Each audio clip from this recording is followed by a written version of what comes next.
Hello bachcho, let's read the question.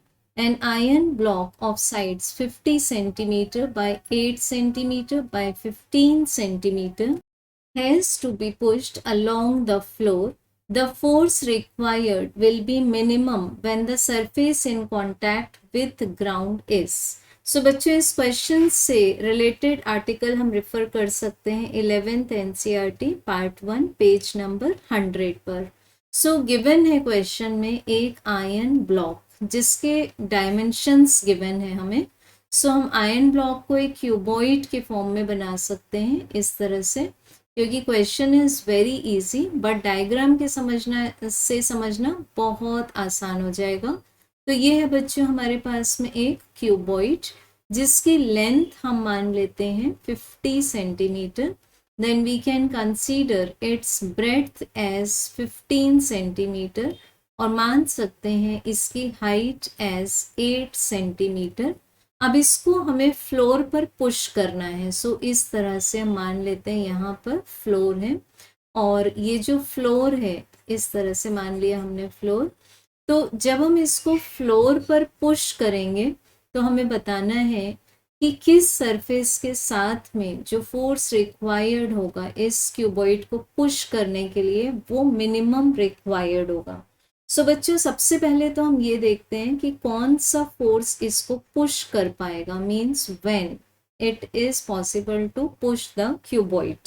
तो first condition है कि जब हम इस हॉरिजॉन्टल फोर्स से इस ब्लॉक को राइट साइड में पुश करेंगे तो इस ब्लॉक के बॉटम सरफेस और फ्लोर के बीच में लगेगा एक अपोजिट डायरेक्शन का फोर्स जिसको हम कॉल कर सकते हैं फोर्स ऑफ स्टैटिक फ्रिक्शन.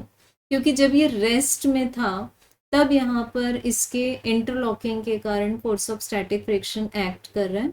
अब हम मान रहे हैं कि हॉरिजॉन्टल डायरेक्शन में जो हम फोर्स लगा रहे हैं इसको पुश करने के लिए दैट इज एफ. तो ये क्या होना चाहिए, ये जो एफ है वो या तो फोर्स ऑफ स्टैटिक फ्रिक्शन के इक्वल होना चाहिए या फिर उससे ज़्यादा होना चाहिए. सो हम चेक करेंगे फोर्स ऑफ स्टैटिक फ्रिक्शन कितना होगा. So as we know force of static friction is directly proportional to normal reaction. और जो नॉर्मल रिएक्शन लगेगा इस तरह से, ये नॉर्मल रिएक्शन इस ब्लॉक के वेट के इक्वल होगा. अब जो वेट है वो तो डायमेंशनली डिपेंड नहीं करता, हमें वेट किसके ऊपर डिपेंडेंट मिलेगा, मास के ऊपर. So we know once block is given weight will be constant.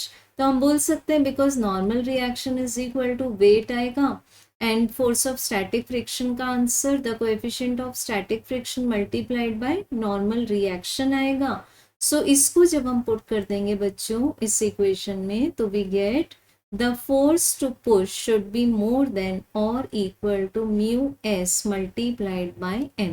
अब n mg के इक्वल है तो इट मीन्स जो हॉरिजॉन्टल पुश है that should be more than equal to mu S multiplied by mg.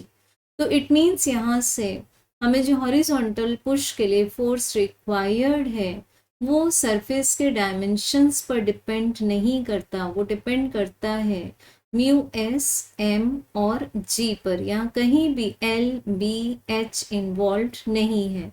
So we can say that the force is same for all surfaces.